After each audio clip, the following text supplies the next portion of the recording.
네, 태풍 상황 기상팀 김진두 기자와 함께 조금 더 자세히 짚어보겠습니다. 어서 오십시오. 네. 예.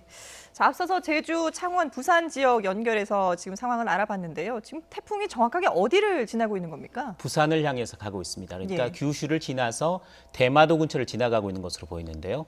부산 쪽을 향해서 빠른 속도로 이동을 하고 있습니다. 구름 영상이 있으면 좀 보면 네네, 설명드리면 지금 나오고 좋을 있죠. 것 같은데 규슈를 지나면서 중심이 부산과 규슈의 사이 정도에 위치해 있다는 걸 볼 수가 예. 있습니다.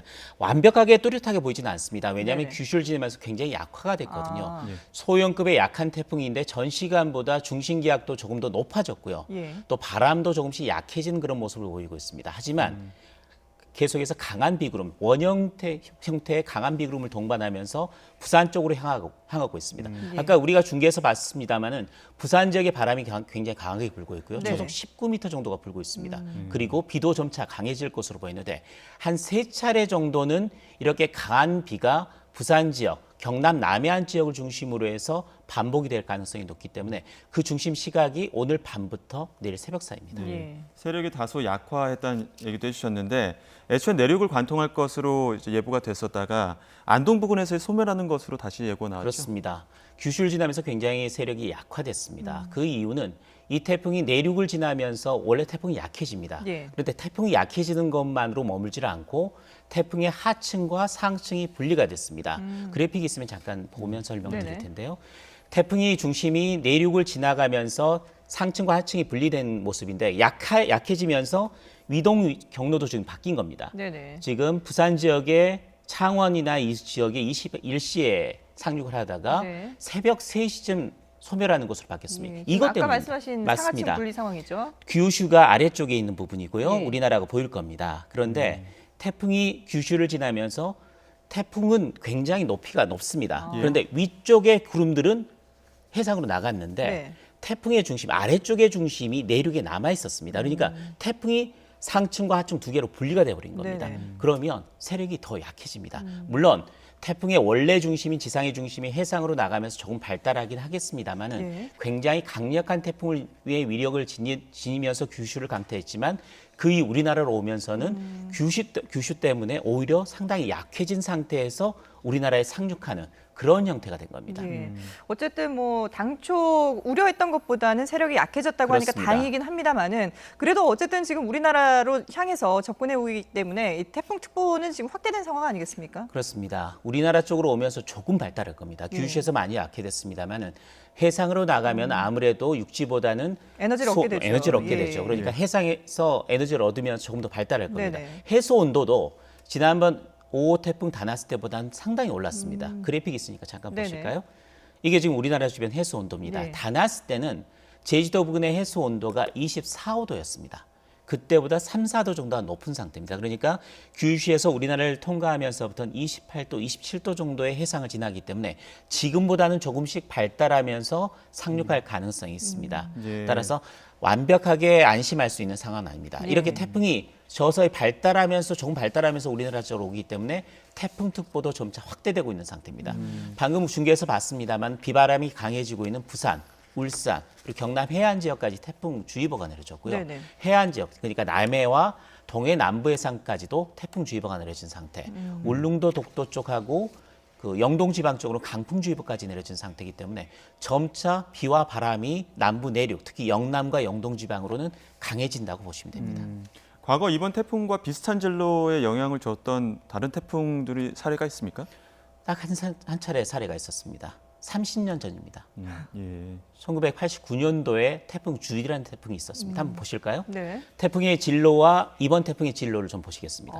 거의 비슷하네요. 아니요. 이게요. 예. 왜 비슷하다라고 이야기했냐면 이 시기 7월 말 8월 초에 일본 남쪽에서 발생해서 일본 규슈를 지난 뒤에 네. 남해안에 상륙한 태풍은 거의 찾아볼 수가 없습니다. 30년 전에 태풍 주디만이 규슈를 지나서 그것도 호남 남해안에 상륙한 뒤에 강화도 부근에서 죽었습니다. 네. 그런데 이 태풍은 프란시스코는 역시 규슈를 통과한 뒤에 경남 남해안에 상륙한 뒤에 경북 내륙에서 소멸할 것으로 예상이 되고 있습니다.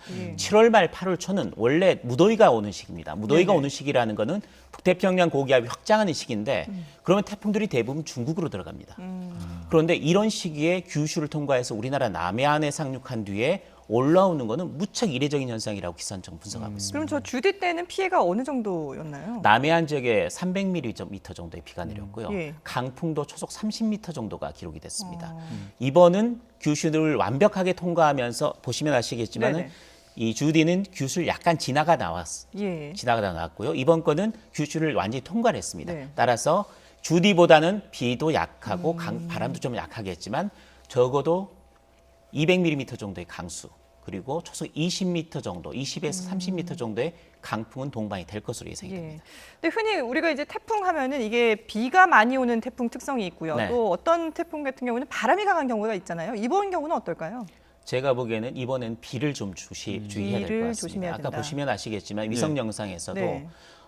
상당히 많은 비구름들을 유지한 채 가져왔거든요. 네. 물론 내부 세력은 많이 약하지는 상태입니다만 이런 비구름들이 우리나라의 내륙에 부딪히면 해안가 쪽으로 부딪히면 강한 비구름이 발생이 됩니다. 이게 레이더 영상입니다. 예. 보시면 아시겠지만 아직 태풍이 들어오기 전이지만 태풍 앞자리에서 형성된 비구름이 남해안에 부딪히면서 부산과 울산 지역에 비가 내리고 있는데 이 지역에는 시간당 강수량이 20mm 정도의 비가 내리고 있습니다. 이게 한 3차례 정도 계속해서 반복이 된다.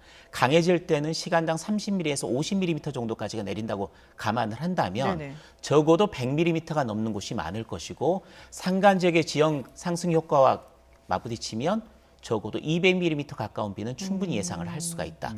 또 한 가지 주의해야 될 점은 지금 우리나라 남해안에 수위가 좀 높은 시기입니다. 그렇기 때문에 태풍이 다가오게 되면 저기압이기 때문에 네. 태풍 바다 수위가 또 올라가고 강한 바람까지 가세하면 해안가 침수 피해가 그럴 우려됩니다. 수 있겠군요. 예. 이렇게 강한 비로 인한 피해 그리고 저지대도 저지대 조심해야 될 침수 거예요. 예. 두 가지를 상당히 유의해야 됩니다. 예. 세력이 약해졌다고 말씀하셨지만 주의 깊게 봐야 된다는 말씀도 덧붙여 주셨는데 네. 가장 주의해야 할 시점이 있다면 언제가 될까요? 부산은 지금부터입니다. 부산은 지금부터 내일 새벽 1시, 2시까지가 가장 주의해야 될 시간이고요. 네. 경북 지역까지가 이번 태풍의 영향을 가장 많이 받을 가능성이 높은 지역인데 대구 지역까지는 대구에 태풍이 들어가는 시기가 내일 자정쯤으로 보고 있습니다. 예. 거기서 또 한두 시간 이후 그러니까 경남과 경북 지역은 오늘 밤부터 내일 새벽까지 새벽 2, 3시 정도까지가 가장 주의해야 될 시점. 한 군데가 더 남았습니다. 어딘가요? 영동 지방입니다. 영동 지방은 저기압이 태풍이 내륙에 상륙한 뒤에도 계속해서 동풍 효과가 가세하기 때문에 내일 오전까지는 강한 비가 집중될 가능성이 높습니다. 예. 그래서 영동 지방에 200mm 강우량을 본 거거든요. 그래서 영동 지방은 내일 오전까지는 주의를 해야 됩니다. 그렇군요. 네, 태풍 예보에 계속해서 주의를 기울이시면서 비 피해 없도록 대비를 하셔야겠습니다. 네, 지금까지 기상팀 김진두 기자와 함께했습니다. 잘 들었습니다.